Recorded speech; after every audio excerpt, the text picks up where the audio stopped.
Bueno, ¿qué tal? Voy a hablar de el primer capítulo del libro Mahoma de Irving Washington, que habla sobre la era preislámica, la Arabia preislámica, es decir, antes de la influencia de Mahoma y su religión, el islamismo.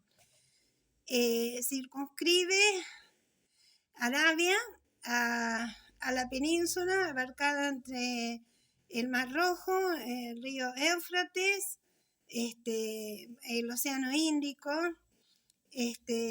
y él establece su estudio. Este libro creo que lo publicó en 1840 más o menos. Irving Washington también había escrito Los cuentos de la Alhambra cuando estuvo en España.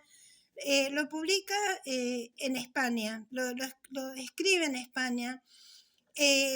Sus fuentes bibliográficas son principalmente una traducción de un historiador, Greiner, después lo pongo en comentarios, sobre el gran historiador musulmán al-Budefa. Y también otras fuentes, ¿no? Él dice que la genealogía árabe, que es un desprendimiento, o es también semítica, ya está en el Génesis. Cita que las primeras tribus fueron descendientes del hijo de Noé, que le puso el nombre de Yemen a la península. Y después, bueno, también hubo en el periodo de la invasión romana en tierra judía, en tierra hebrea, hubo muchos ya judíos que se escaparon y fueron a Arabia, y también ya en la época cristiana, bueno, como es la invasión romana, muchos cristianos conversos también vivieron en el desierto árabe como anacoretas, escapando de la invasión romana. Lo importante para mí de este libro es que, y basado, el libro es de Salvat Grandes, colección Salvat, Biblioteca Salvat de Grandes Biografías, ¿no? El que hace el prólogo del libro, que también es un estudioso de Washington Irving, Pedro Martínez Montanvez, dice que él, sí, Pedro Martínez Montanvez, dice que ante todo Washington Irving es un gran escritor que tiene un estilo así de hacer biografías y de ser un narrador muy descriptivo, pero no tiene el rigor de un historiador que podría haber sido más adelante, ¿no? En 1900, con más documentos. Él contaba solamente con esa biografía, donde también refería citas del Génesis y citas de parábolas, citas de el profeta Ezequiel y de otros profetas y de otras citas del Talmud, donde hablaba de la península arábiga, de esta zona, pero no tiene gran rigor histórico, aunque él se esmeró en hacerlo, ¿no? Esta biografía estaba en el convento, en la biografía que había hecho Granier, digamos los trabajos que había hecho de la traducción del gran historiador islámico al-Bufera, estaban en un convento de San Isidro en Madrid. Bueno, para mí lo importante, además de hablar de las costumbres, de las dos grandes divisiones del ser árabe, por un lado el nómada, que para él es el ser nacional árabe, el que puede vivir en el desierto gracias al camello, que es como su barco, porque dice que el desierto es como un océano. El camello y la caravana son como los barcos, que sabe comer los dátiles de las zonas más áridas, eh, y los pastores, ¿no? de ovejas, que fueron sedentarios. Pero para él la gran tradición es la de los nómadas. No habla de los bereberes todavía, pero refiere a que toda la sabiduría que estuvo prácticamente intacta, por lo menos hasta el siglo VII después de Cristo, hasta la influencia de Mahoma, estuvo virgen de todo contacto con Occidente y con otras culturas, con otras civilizaciones. Y por eso, en cambio, los pastores, al tener tierra fértil, fueron invadidos, o hubo habitantes de otras razas, de otras culturas, pero el árabe nómade estaba como impoluto de influencias externas. Y de ahí que conservan las tradiciones. Bueno, para mí lo importante es hablar, según él, del monoteísmo, de la idea, la creencia religiosa, la fe monoteísta árabe, que precedió al Islam. Él dice que, bueno, también habla de las particularidades de las tribus saudíes y las tamudíes, ¿no? Pero yo me centro en el concepto de Dios, en la creencia o en la práctica de lo que era el diálogo con Dios de digamos, de la nación árabe, llamada tribus.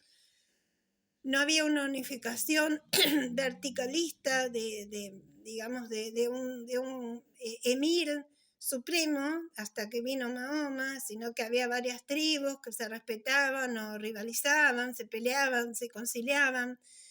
Pero el concepto de Dios, según él, es previo a Mahoma.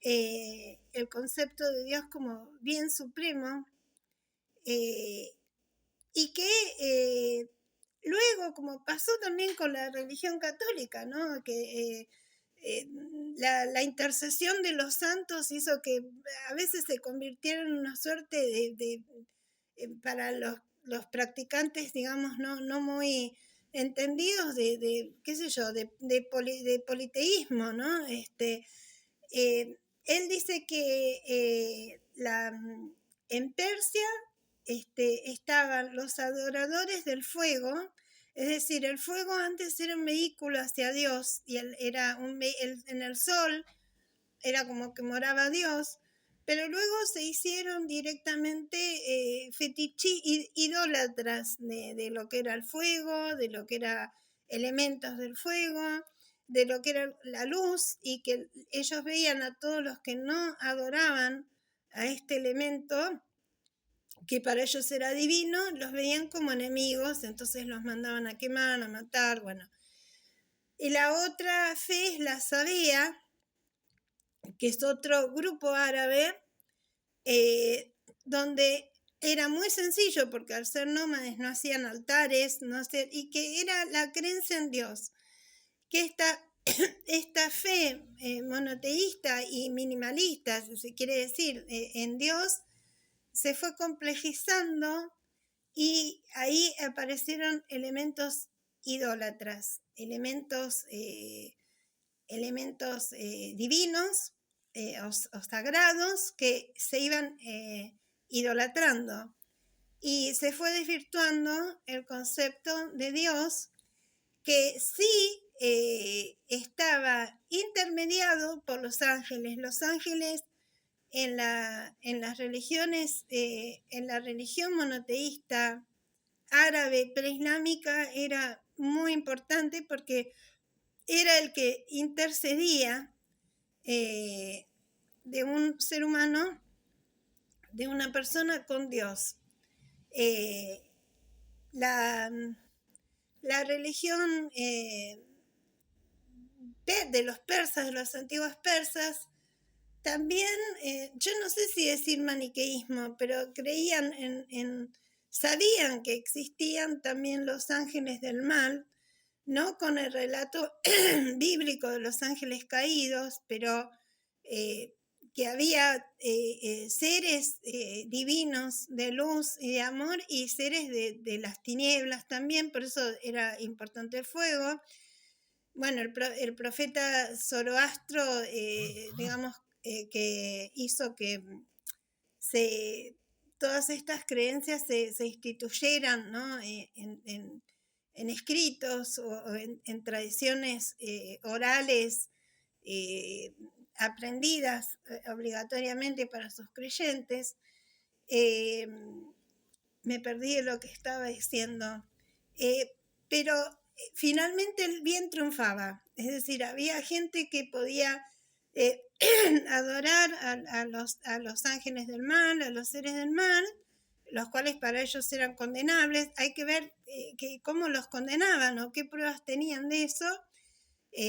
Los quemaban y, o sea, que como que la herejía, el concepto de herejía estuvo siempre, ¿no? Y la condena al hereje.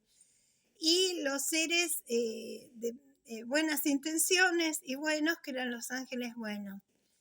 Este es el panorama previo a la acción que va a tener Mahoma, que va a ser el gran profeta unificador de todas estas tribus, donde no había una supremacía entre ellas. Las tribus generalmente respondían a un emir, como un jeque, que era el más importante de la familia, el más fuerte de la familia. Bueno, otra cosa que esto en las religiones antiguas existía, los sacrificios de las niñas recién nacidas. Bueno, él dice algo muy doloroso, que las enterraban vivas, porque para ellos, no todas, no en todo momento, pero en el desierto el alimento siempre escasea. Ellos querían chicos guerreros que supieran luchar con espadas, con flechas, defenderse de una tribu a otra. Entonces se hacían sacrificios de niñas, de bebés, como también se vio en el libro de los esquimales, que no sé si es así, pero es lo que refiere el autor del País de las Sombras Largas, Franz Raskin, después me fijo. Bueno, este es el panorama de la Arabia pre-islámica.